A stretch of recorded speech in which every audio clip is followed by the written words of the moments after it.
Good morning students. Last लेक्चरमध्ये आपण C++ programming chapter start केला आहे. In this chapter we have discuss about the UPS related terms. For example, what is mean by class, what is mean by object, abstraction, encapsulation, inheritance and polymorphism. All these terms are discussed in last lecture. Today we are going to start a new and important point of this chapter, that is mean class and objects. There are some types of declaration of classes. आज आपण class कसा declare करायचा हे शिकणार आहोत. बऱ्याच वेळेला तुम्हाला एक्झाममध्ये याच्यावरती 3 मार्क्सचा क्वेश्चन विचारला जातो. How are classes in declared C++, give their general syntax. C++ मध्ये क्लास डिक्लेरेशन कसं केलं जातं आणि त्याचा जनरल सिंटॅक्स काय आहे. क्लासची डेफिनेशन जी आहे ती क्लासची डेफिनेशन आपण काल पाहिली. क्लास काय आहे तर it act as user, it act as user defined data type. It serves template for object creation. क्लासशी रिलेटेड हे 2 सेंटेन्सेस खूप इम्पॉर्टंट आहेत. क्लासची पहिल्यांदा आणि सगळ्यात बेसिक डेफिनेशन म्हणजे काय तर क्लास काय आहे, it act as a user defined data type. आपण डेटा टाईप्स जे शिकलो त्याच्यामध्ये 3 टाईप्सचे डेटा टाईप्स आहेत. एक आहे build in data type, second one derived data type आणि थर्ड वन जो येतो तो यूजर डिफाइंड डेटा टाईप. मग क्लास म्हणजे काय आहे तर एक यूजर डिफाइंड डेटा टाईप आहे. काल आपण एखादं बेसिक एक्झाम्पल हे त्याचं स्टडी करून पाहिलं की त्याच्यामध्ये एकाच डेटा टाईपचे इलेमेंट तुम्ही ॲड करता का नाही आहे, मल्टिपल डेटा टाईप्सचे इलेमेंट एकत्र आणून तुम्ही त्याचा काय करता तर एक ग्रुप तयार करता किंवा एक स्पेसिफिकेशन तयार करता आणि त्याला आपण काय नाव देतो तर क्लास हे नाव देतो. मग क्लास काय आहे तर एक यूजर डिफाइंड डेटा टाईप आहे आणि it serve as a template for object creation. ज्याला तुम्हाला रिअल वर्ल्ड थिंग्स तयार करायचे असतील किंवा रिअल वर्ल्ड ऑब्जेक्ट तयार करायचे असतील तर त्याच्यासाठी काहीतरी टेम्पलेट तुम्हाला गरजेचं आहे, त्याच्यासाठी काहीतरी स्पेसिफिकेशन गरजेचं आहे की ज्याचा यूज करून तुम्ही मल्टिपल ऑब्जेक्ट कॉपीज तयार करू शकू. त्याला काय म्हटलं जातं तर क्लास. आता क्लासचा जनरल सिंटॅक्स पहिल्यांदा आपण स्टडी करूया. सिंटॅक्स.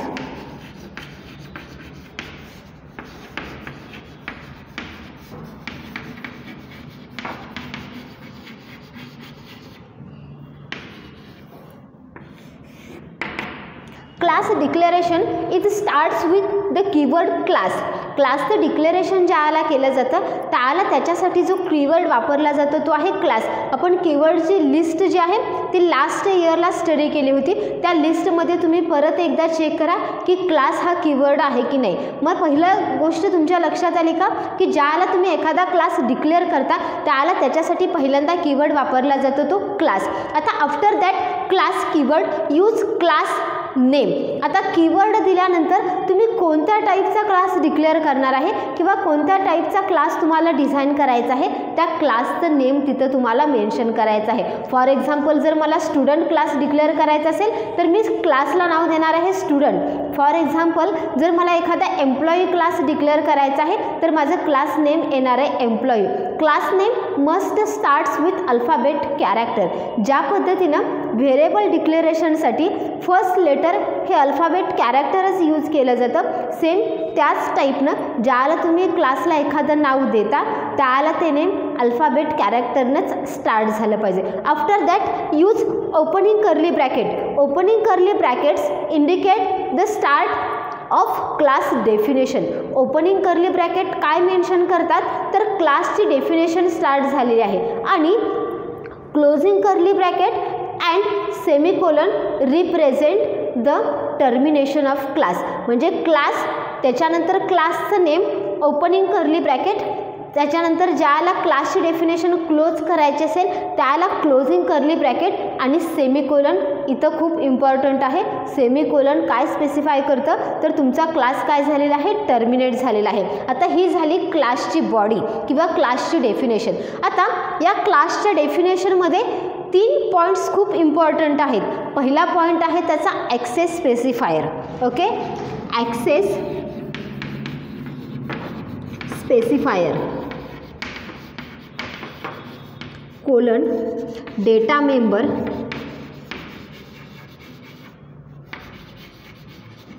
and member function.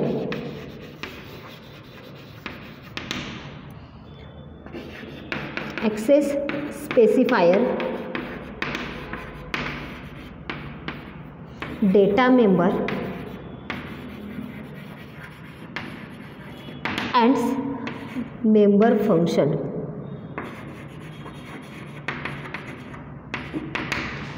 आता see here, first we get about the idea how to declare a class. When we declare a class, use keyword class followed by the class name. After that, use opening curly bracket to indicate the class definition start here and closing curly bracket and semicolon indicate the termination of your class. In the definition of class, first use access specifier. There are 3 types of access specifier. Here I write access specifier.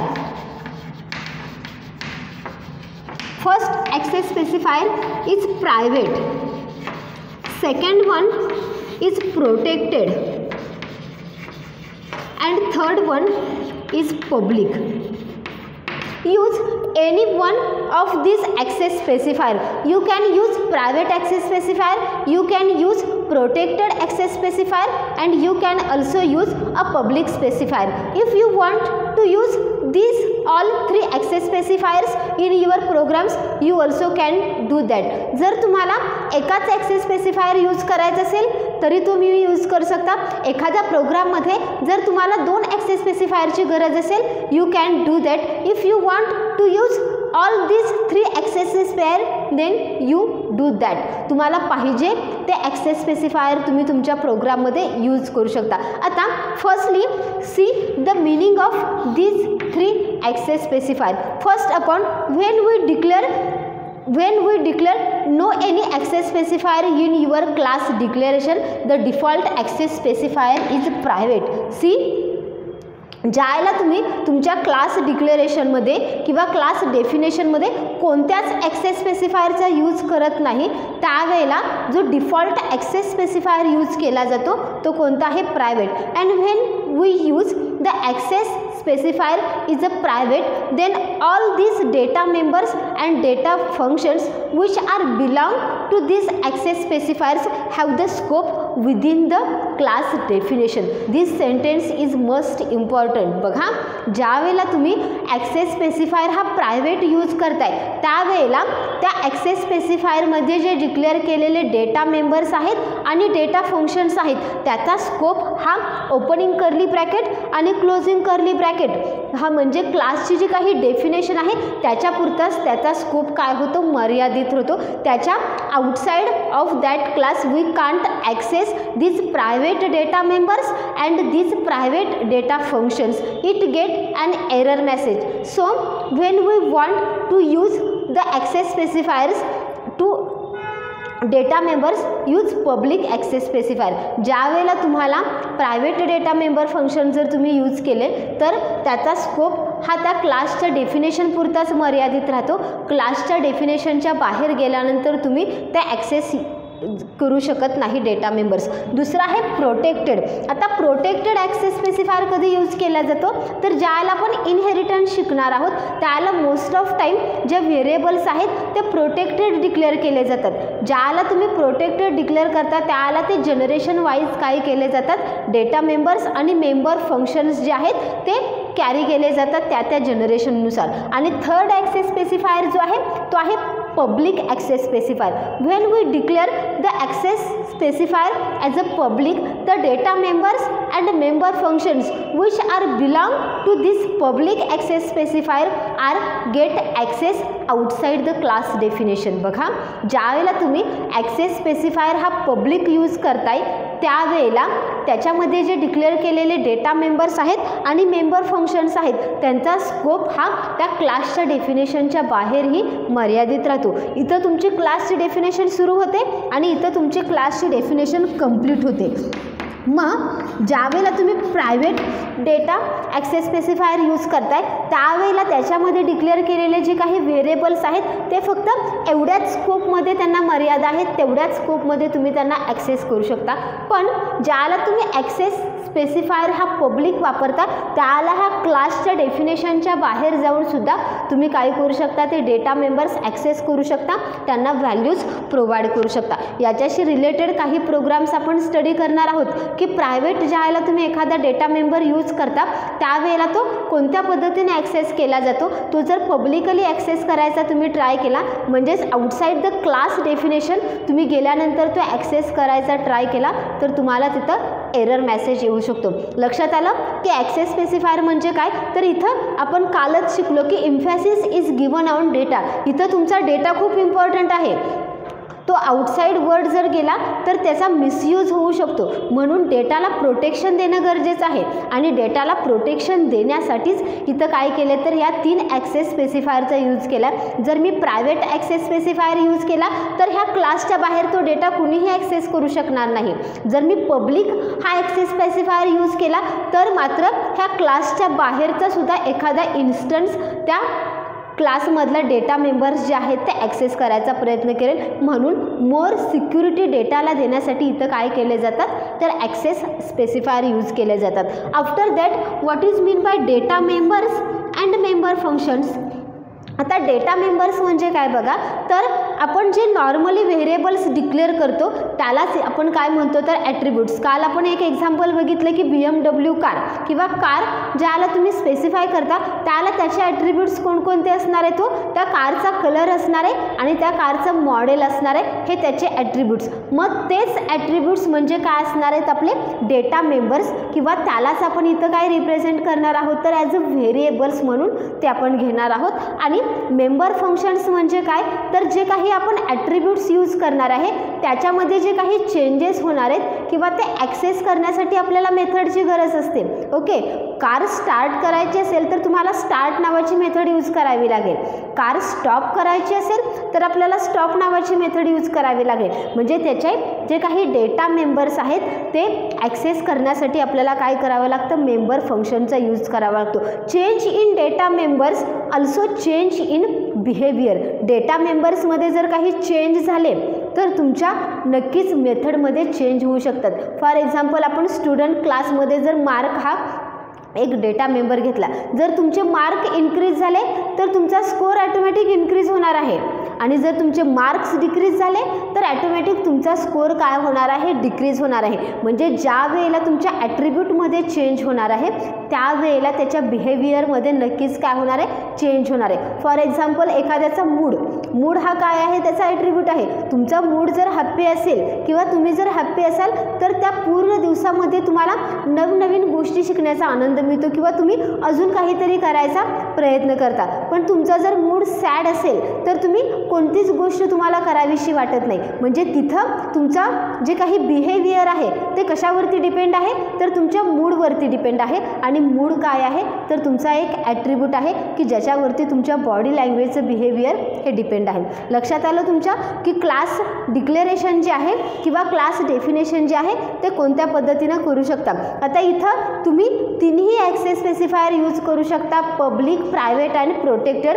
किंवा तुम्हाला जर एकच access specifier use करायचं असेल it's okay, you can use private, public और protected from this one access specifier. After that the definition of class is terminate here, closing curly bracket, and after that a semicolon says your class is terminated. After terminating a class create a class object list. ज्याला तुमचा class हा complete होतो त्याला तुमची next task काय असते तर हे जे स्पेसिफिकेशन आपण तयार केलेलं आहे त्याचा यूज करून आपल्याला काय करायचं तर मल्टिपल ऑब्जेक्ट कॉपीज तयार करायचे आहे, त्यालाच काय म्हटलं जातं तर ऑब्जेक्ट लिस्ट. बघा अगदी इझी आहे, हे डिफिकल्ट नाही आहे, पण ज्या वेळेला तुम्हाला क्लास रिप्रेझेंट कसा करायचा हे समजणार आहे त्याच वेळेला तुम्ही काय करू शकता त्याचे ऑब्जेक्ट लिस्ट तयार करू शकता. मग तुमच्या लक्षात आलं की क्लासचा जनरल सिंटॅक्स काय आहे. मी परत एकदा हे सगळं रिवाइज करते. The class definition starts with a keyword class followed by the class name. After that use opening curly bracket which says the class definition start here.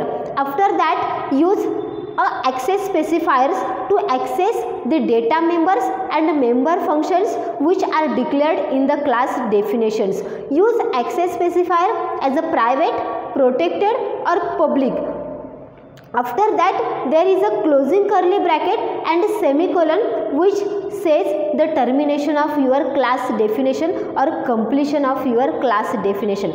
After completion of class definition create the object list related with this class. आता याचा use करून आपण एक simple example तयार करणार आहोत, एक simple class तयार करणार आहोत. For example class student. Okay, here I declare a class student. Last लेक्चरमध्येच आपण बघितलं की स्टुडंट ज्यावेळेला आपण बघतो त्याला इथं कोणतं स्पेसिफिकेशन आहे का व किंवा स्पेशलायझेशन आहे का की हा स्टुडंट नर्सरीचा आहे किंवा हा स्टुडंट KGचा आहे किंवा हा स्टुडंट 10th क्लासचा आहे. No. Get any students from all this category.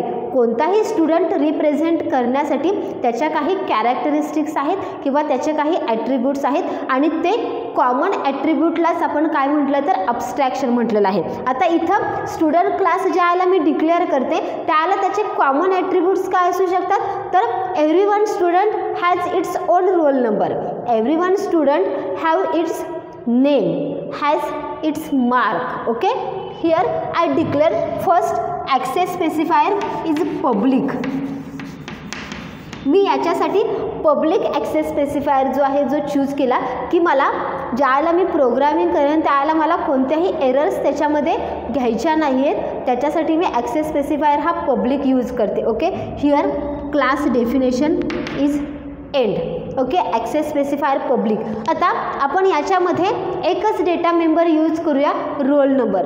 Role number हा कशामध्ये रिप्रेझेंट केला जाणार आहे तर नंबरमध्ये. So the data type of roll number is int roll number. Okay, मी रोल नंबर हा एक व्हेरिएबल डिक्लेअर केला. After that I want to declare the name of student. So use care name आणि त्याच्यासाठी साईज स्पेसिफाय केली मी 20. Okay, मी इथं 2 data members घेतलेत. पहिला डेटा मेंबर घेतलेला आहे रोल नंबर आणि सेकंड घेतलेला आहे कॅरेक्टर नेममध्ये. आता हे झाले माझे डेटा मेंबर. आता मेंबर फंक्शन्स म्हणजे काय तर हे जे काही आपण डेटा मेंबर्स यूज केलेले आहेत त्याला आपल्याला काहीतरी व्हॅल्यूज दिल्या पाहिजेत. त्या स्टुडंटला काहीतरी रोल नंबर असाइन करायला पाहिजे, त्या स्टुडंटला काहीतरी नेम असाइन करायला पाहिजे.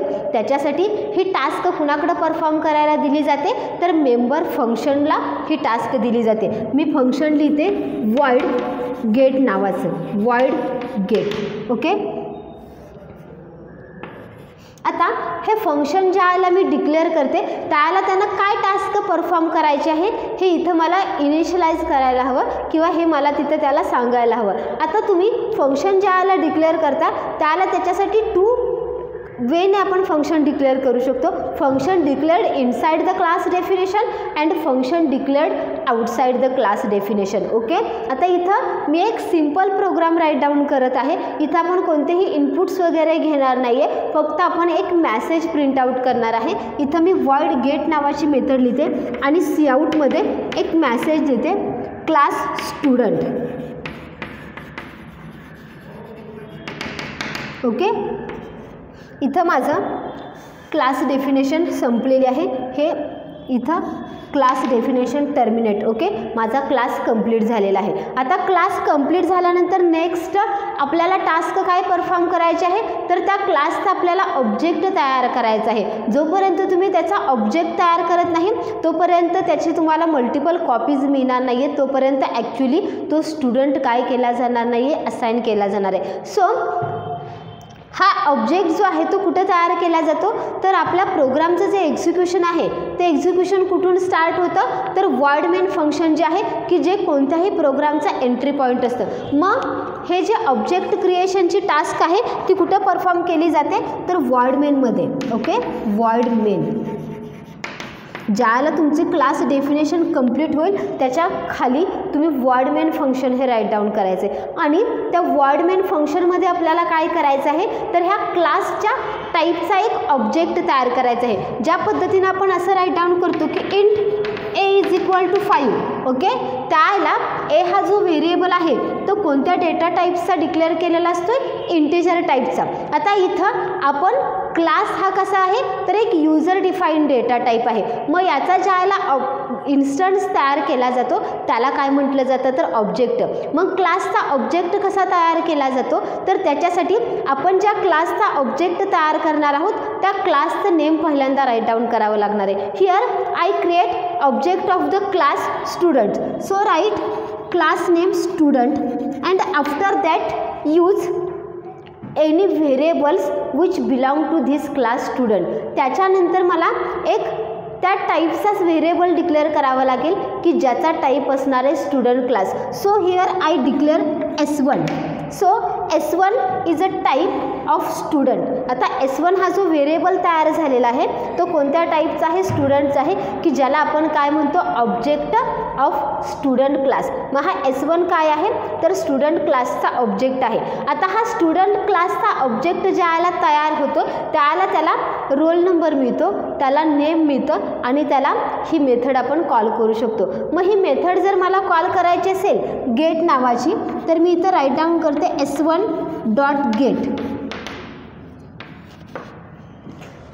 ज्या वेळेला तुम्ही क्लास डिक्लेअर करता त्याला त्याच्या जे काही आपण डेटा मेंबर्स डिक्लेअर करतो आणि मेंबर फंक्शन्स डिक्लेअर करतो ते ॲक्सेस करण्यासाठी आपल्याला काय करावं लागतं, तर त्या क्लासच्या ऑब्जेक्टचा यूज करावा लागतो. आणि त्याच्यानंतर हे डॉट ऑपरेटर मस्ट आहे. डॉट ऑपरेटरचा यूज करून आपण त्या क्लासची काय करतो, मेथड कॉल करतो. बघा प्रोग्राम परत एकदा व्यवस्थित केअरफुली अंडरस्टँडिंग करून घ्या. इथं मी क्लास स्टुडंट तयार केलेला आहे की ज्याच्यामध्ये मी ॲक्सेस स्पेसिफायर यूज केलेला आहे पब्लिक. इथं दोन डेटा मेंबर्स यूज केलेत, एक आहे रोल नंबर आणि दुसरा आहे नेम. त्याच्यानंतर मी इथे एक मेथड लिहिलेली आहे वॉइड गेट नावाची की ज्या मेथडचं नेम गेट आहे आणि त्याचा रिटर्न टाईप काय आहे, वॉइड आहे. आणि त्याला काय टास्क परफॉर्म करायला सांगितलेली आहे, तर सी आउट क्लास स्टुडंट हे एक सेंटेन्सचं काय केलं जाईल, प्रिंट आउट करून दिलं जाईल. इथं माझी क्लासची जी मेथड आहे ती मेथडची टास्क कंप्लीट होते आणि इथून जो माझा क्लास सुरू झालेला आहे तो इथं काय होतोय, टर्मिनेट होतं. After that use void main function which is the entry point of any programming language. In void main function create the object of the given class. इथं क्लास आपण स्टुडंट तयार केलेला आहे, त्याचा ऑब्जेक्ट तयार करण्याचा सिंटॅक्स काय आहे, तर स्टुडंट ज्या क्लासचा तुम्हाला ऑब्जेक्ट तयार करायचा आहे त्या क्लासचं नाव राईट डाऊन करा आणि त्याच्यानंतर त्याच टाईपचा एखादा व्हेरिएबल डिक्लेअर केला. Here I declared S1. You can declare S2, S3, S4 maybe. और if you want to clear a multiple variables of that type then use S1, S2, S3, S4. So here get 4 copies of students. Okay, and after that call a methods which are declared in the class student. For example, S1 dot get, here one student information is get print. If you want 2 students information, call S2 dot get, call S3 dot get, S4 dot get. जेवढे काही तुम्हाला त्याच्या multiple copies तयार करायचे आहेत तेवढ्या times तुम्ही काय करायचं आहे, ऑब्जेक्ट तयार करायचे आहेत आणि या मेथडला कॉल केल्या की तेवढ्या कॉपीज तुमच्या काय केल्या जातील, त्या क्लासच्या डिझाईन केल्या जातील. लक्षात आलं की how to declare a class and object in C++. अजून आपण एखादं याचे एक्झाम्पल्स घेऊया. हा जो जनरल सिंटॅक्स आहे तो तुमच्या नोटबुकमध्ये राईट डाऊन करून घ्या आणि हे एक बेसिक एक्झाम्पल जे आहे तेही तुमच्या नोटबुकमध्ये राईट डाऊन करून घ्या.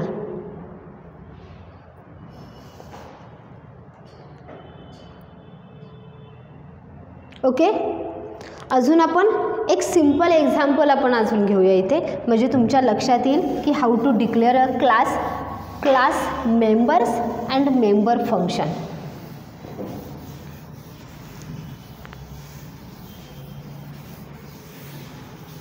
Right down the question.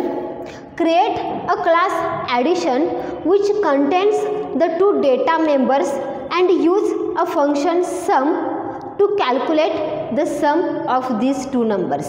Okay, write down the question in your notebook. I repeat here, create a class addition which contains 2 data members and 1 member function get sum which calculate the sum of these 2 numbers. आता इथं आपल्याला काय task perform करायला दिले व तर आपल्याला सांगितलेलं आहे एक क्लास डिझाइन करा, class addition. Okay, so first upon create a class declaration starts with keyword class. After that use class name. आपल्याला जो क्वेश्चन दिलेला आहे त्या क्वेश्चनमध्येच सांगितलेलं आहे की कोणता क्लास डिझाइन करायचा आहे, तर ॲडिशन नावाचा क्लास डिझाइन करायचा आहे. Okay, class declaration. After that use opening curly bracket to start the class definition. आता ओपनिंग कर्ली ब्रॅकेट केल्यानंतर नंतरची तुमची टास्क काय असणार आहे, तर use access specifier. Here I use access specifier as a public access specifier. Okay, and use colon after that. आता data members त्यांनी काय सांगितले, तर 2 डेटा मेंबर्स घ्यायचे आहेत, म्हणजे आपल्याला 2 नंबर डिक्लेअर करावे लागतील किंवा 2 नंबर इनपुट्स करून घ्यावे लागतील. आपल्याला ॲडिशन कुणाची करायची आहे, तर 2 नंबरची. त्याच्यासाठी मी फर्स्ट 2 नंबर डिक्लेअर करते, int A, B and C. Okay, me 3 variables declare केले की ज्याचा डेटा टाईप आहे इंटिजर.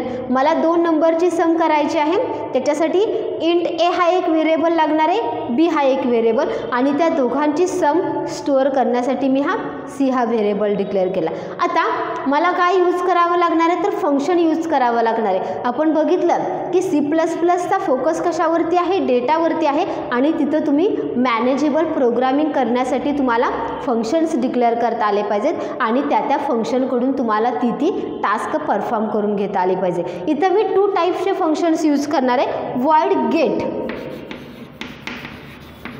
आणि सेकंड फंक्शन आपल्याला काय सांगितलं आहे, तर गेट सम नावाचं एक फंक्शन यूज करा की ज्याच्यामध्ये सम कॅल्क्युलेट केली जाईल. आता हे void get फंक्शन मी कशासाठी यूज करणार आहे, तर पहिल्यांदा मला A आणि B याच्यासाठी व्हॅल्यूज युजरकडून इनपुट करून घेतल्या पाहिजेत, तरच मी त्याची काय करू शकणार आहे, सम कॅल्क्युलेट करू शकणार आहे.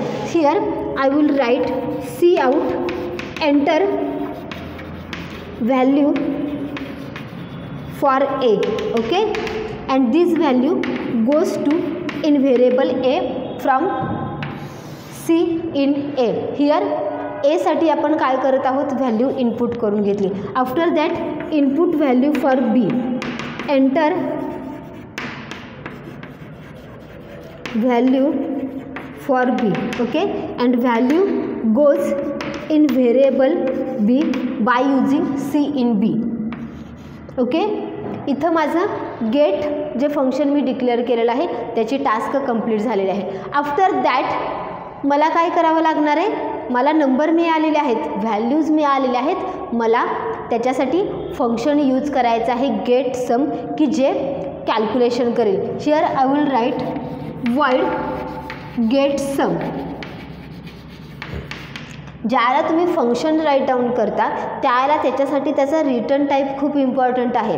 इथं आपण बेसिकली जे काही प्रोग्राम्स राईट डाऊन करणार आहोत त्याच्यासाठी void हाच रिटर्न टाईप यूज करणार आहे, बिकॉज void ज्याला आपण रिटर्न टाईप मेन्शन करतो त्याला ते फंक्शन कोणतीही व्हॅल्यू रिटर्न करत नाही, म्हणून आपण इथं void हा रिटर्न टाईप यूज करतो. आणि इथं तुम्हाला 2 ओपनिंग आणि क्लोजिंग ब्रॅकेट्सचा यूज करावा लागणार आहे. आता गेट सम फंक्शनमध्ये काय टास्क असणार आहे, तर हे जे काही इनपुट करून घेतलेले व्हेरिएबल्स आहेत ए आणि बी, त्याची आपल्याला काय करावी लागणार आहे, सम परफॉर्म करावी लागणार आहे. सम परफॉर्म कशी केली जाणार आहे, तर त्याच्यासाठी आपल्याला फॉर्म्युला आहे C is equal to A plus B.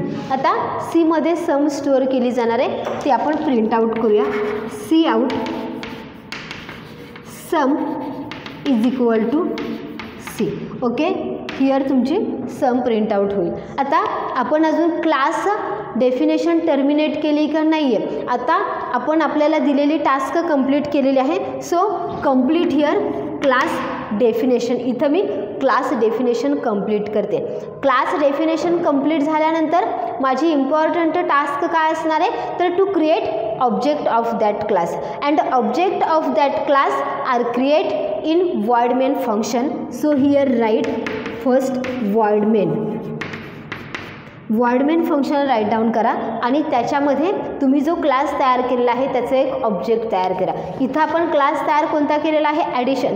So first आपण write addition and create object of that type. Here I will write addition A1. A1 नावाचा मी ऑब्जेक्ट तयार केला की जो ॲडिशन क्लासचा असणार आहे. आता ऑब्जेक्ट तयार झाल्यानंतर तुमची पहिली टास्क काय असणार आहे, तर तुम्हाला व्हॅल्यूज एंटर करून घ्याव्या लागणार आहेत. आणि व्हॅल्यूज एंटर कशा करून घेणार आहे, तर त्या गेट फंक्शनमध्ये ते राईट डाऊन केलेलं आहे. So call the method gate. A1 dot get method.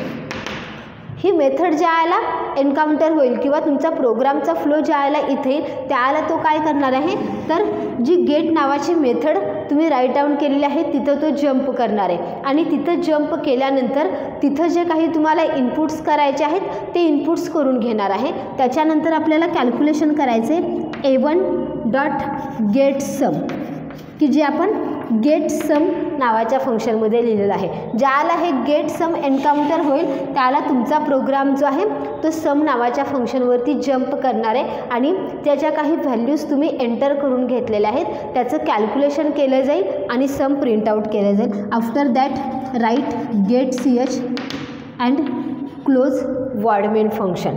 Okay, आता याचं आउटपुट काय येणार आहे बघा.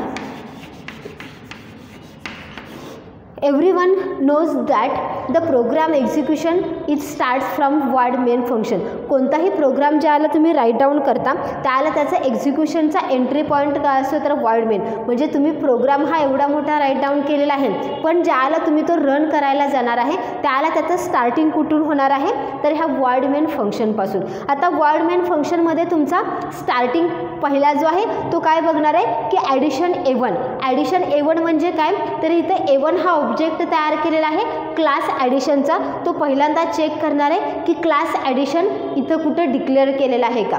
ओके, डिक्लेअर केला असेल no problem, execution goes next step. पण जर ॲडिशन क्लास कुठंच त्याला फाइंड आउट झाला नाही तर पहिली तुम्हाला एरर येणार आहे की class addition does not found. Okay, त्याच्यानंतर एक्झिक्युशनची दुसरी स्टेप काय असणार आहे, तर आपण हा ऑब्जेक्ट तयार केलेला आहे A1 डॉट गेट. आता A1 डॉट गेट एन्काउंटर झाल्यानंतर तो ॲडिशन क्लासमध्ये गेट नावाची मेथड कुठं लिहिलेली आहे ते फाइंड आउट करणार आहे आणि त्याच्यावरती तो जंप करणार आहे. इथं तो जंप केल्यानंतर त्याला पहिला मेसेज येणार आहे enter value for A.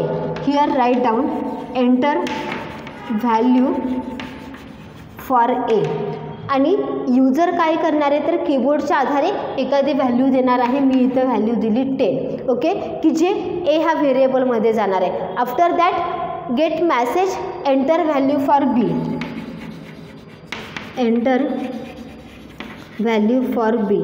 Here I will write value for B is 20. Okay, here the task given to get function is completed. Okay, after that the program control again enter in void main function. After the get function, here I will call A1 dot get sum. A1 dot get sum encounter झाल्यानंतर तो काय check करणार आहे, तर addition क्लासमध्ये get some नावाचं function कुठं write केलं आहे. Then it jumps on get sum function. आता इथं आल्यानंतर तो काय करतोय, तर त्याला एक टास्क दिलेली आहे परफॉर्म करायची कॅल्क्युलेशनची. C is equal to A plus B. Okay, here तो काय करणार आहे तर त्या दोघांची सम करणार आहे आणि इथं सी आउटमध्ये काय आहे sum is equal to C की जी सम येणार आहे 30. हे तुमचं काय झालं प्रोग्रामचं आउटपुट झालं. ओके, लक्षात आलं तुमच्या की C++मध्ये क्लासेस कसे डिक्लेअर करायचे, ऑब्जेक्ट कसे डिक्लेअर करायचे, मेथड्स कोणत्या पद्धतीनं कॉल करायचे. ते आजचं लेक्चर जे आहे ते आजचं लेक्चर आपण इथंच स्टॉप करूयात. या पद्धतीचे तुम्ही डिफरंट काइंड्स ऑफ एक्झाम्पल्स असतील, फॉर एक्झाम्पल क्लास सबट्रॅक्शन असेल, क्लास मल्टिप्लिकेशन असेल, class triangle, class rectangle use करा आणि त्या टाईपचे कॅल्क्युलेशन करून त्याचा एरिया कॅल्क्युलेट करायचा ट्राय करा. Goodbye, have a nice day.